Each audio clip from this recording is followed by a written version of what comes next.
बार बार आपको कथा में कहा, आपकी कमाई का भोग पत्नी भी भोगेगी, आपकी कमाई का भोग आपके बच्चे भी भोगेंगे, आपकी कमाई का भोग आपकी बहू भी भोगेगी, आपकी कमाई का भोग आपके पोता पोती भी भोगेंगे, आपकी कमाई का भोग आपकी बेटी भी भोगेगी, आपकी कमाई का भोग आपका जमाई भी भोगेगा, आपकी कमाई का भोग आपके नाती पंती भी भोगेंगे, आपकी कमाई का भोग आपके भाई बंधु कुटुंब वाले भी भोगेंगे। पर कर्म का भोग तुझे अकेले ही भोगना है। जैसा कर्म करोगे उसके अनुसार तुम्हें भोगना है। झूठ तुमने बोला, छल तुमने करा, बेईमानी तुमने करी, प्रपंच तुमने करा, जो कुछ भी करा तुमने करा, तो भोगना भी तुम्हें अकेले को है।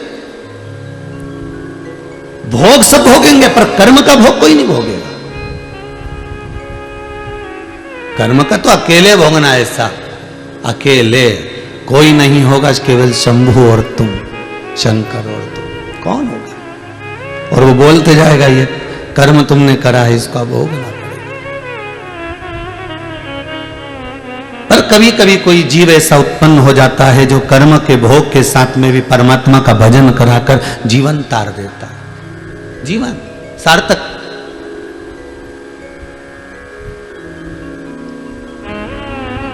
ये जो आनंद की अनुभूति है, ये यही सुख देती है। ये दूसरा कोई सुख नहीं है। आज हम अगर भोग रहे हैं, थोड़ा सा कर्म अगर हमको मिला है, कोई रात से ठाट मिला है ना, तो भी समझ लेना भगवान की बड़ी कृपा हुई हो। कुछ खाने को अच्छी गुलाब जामुन, रसगुल्ला, इमारती जलेबी मिल रही है तो भगवान को धन्यवाद देते रहना हो कि ये भगवान बड़ी कृपा करी है तुमने।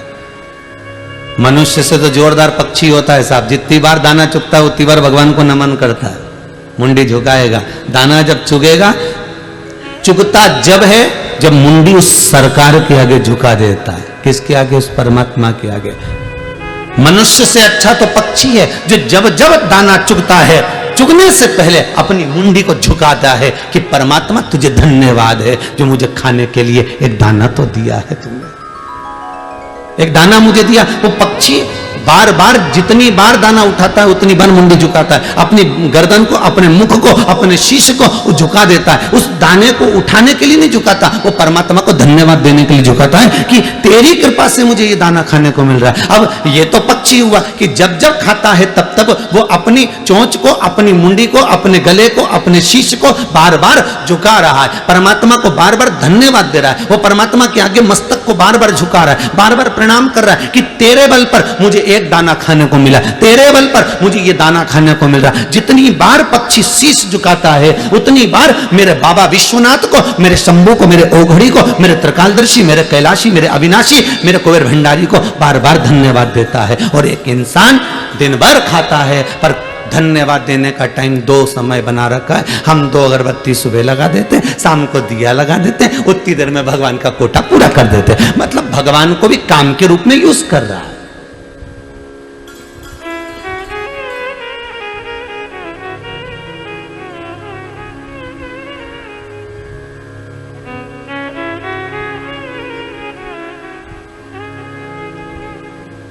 महाराज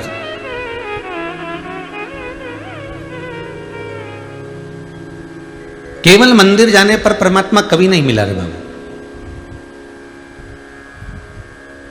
पोथी पढ़ पढ़ जगमुआ पंडित भयो ना कोई, 2.5 अक्षर प्रेम का पढ़े सो पंडित हो।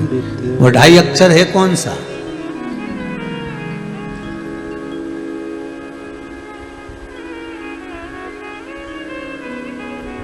कौन सा है 2.5 अक्षर प्रेम का जो पढ़कर जीव परमात्मा का हो सकता है? और वो 2.5 अक्षर कोई दूसरा नहीं, वो 2.5 अक्षर केवल आपके हृदय का मन चित्त वृत्ति को किसी भूखे के भोजन में, किसी प्यासे के पानी में, किसी पथिक के पवन में, राहगीर की सेवा में लगा देने पर ही परमात्मा प्रसन्न हो जाता है। कहते हैं आप मंदिर में जाकर अगरबत्ती नहीं लगा सकते, धूप बत्ती नहीं लगा सकते, दिया नहीं जला सकते, बेलपत्र नहीं चढ़ा सकते, पानी नहीं चढ़ा सकते, चंदन नहीं लगा सकते, पुष्प नहीं लगा सकते, पुष्प नहीं चढ़ा सकते, आप भगवान को जल नहीं चढ़ा सकते, भले मत चढ़ाओ।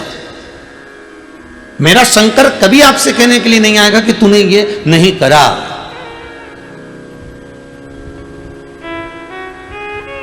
कभी नहीं कहेगा।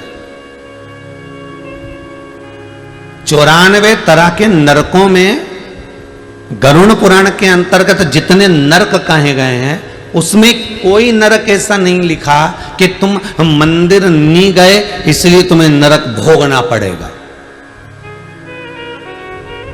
सारे नरकों में ऐसा कोई नरक नहीं लिखा कि तुम मंदिर नहीं गए इसलिए नरक भोगना पड़ेगा। पर नरकों में एक नरक ऐसा लिखा है कि तुम्हारे दरवाजे पर कोई भूखा आया और उसको तुमने भोजन नहीं कराया तो तुम्हें नरक भोगना पड़ेगा। तुम्हारे दरवाजे पर कोई प्यासा आया, तुमने पानी ना पिलाया तो नरक भोगना पड़ेगा। तुम्हारे दरवाजे पर कोई पथिक आया, राहगीर आया और तुमसे मार्ग पूछा, तुमने नहीं बताया तो भोगना पड़ेगा।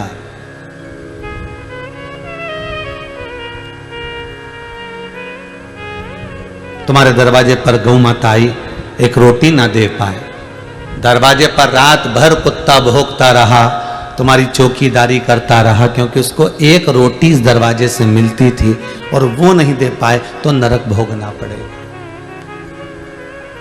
किसी वृक्ष के नीचे चींटियां बहुत सारी हो रही है, थोड़ा सा जाकर आपने एक भाग नहीं डाला, नरक भोगना पड़ेगा। वो आस लगाकर बैठी हुई, बहुत अरमान लेकर बैठी हुई, उसके बाद भी हम उसको कुछ ना दे पाए। गरुड़ पुराण में यह नहीं लिखा कि आप मंदिर नहीं जाओगे तो नरक भोगना पड़ेगा। गरुड़ पुराण कहती है कि किसी पथिक को, किसी राहगीर को, किसी भूखे को, किसी प्यासे को, किसी अन्य को जिसको जरूरत है उसको नहीं दे पाए तो भी नरक का काम, तो भी नरक है।